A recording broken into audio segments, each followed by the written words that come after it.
L'Union européenne siffle la fin de la récréation à la FIFA. Un groupe d'eurodéputés réclame une enquête sur le rôle du président de la FIFA, Gianni Infantino, dans une décision prise lors de la Coupe du Monde. L'UEFA, instance dirigeante du football européen, a qualifié cette décision d'inédite, incompréhensible et injustifiable.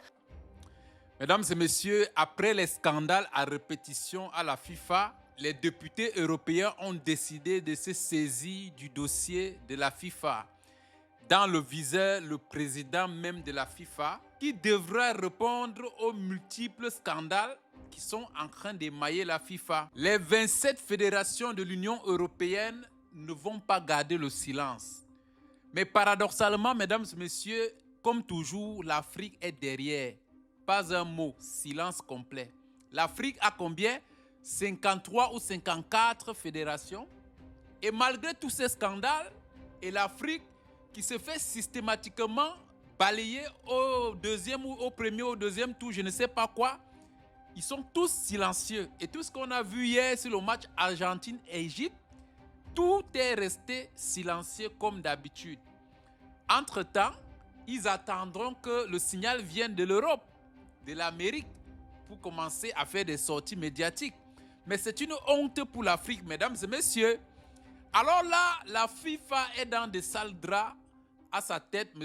Infantino, qui devra venir répondre devant la Commission de l'Union européenne, expliquer à tout le monde comment est-ce possible que des règles soient bafouées, qu'on revient sur des décisions qui sont censées être irrévocables. Donc, mesdames et messieurs, la FIFA va venir nous expliquer et à expliquer à tout le monde comment est-ce possible que les États-Unis aient bénéficié d'une telle faveur. Il faut le dire ici qu'avec ça, le compte à rebours ne fait que commencer pour le président de la FIFA. On se souvient notamment de comment ça avait commencé pour son prédécesseur. Et mesdames et messieurs, il faut le dire que si l'Union européenne ou le Parlement européen est derrière toi, tu ne vas pas avoir un répit. Nous avons assisté hier le match Égypte contre l'Argentine à des injustices notoires et la VAR inexistante. Alors là, mesdames et messieurs, ce qui est le plus bizarre, ce qui est le plus écœurant, c'est qu'il faille que le signal vienne de l'Europe.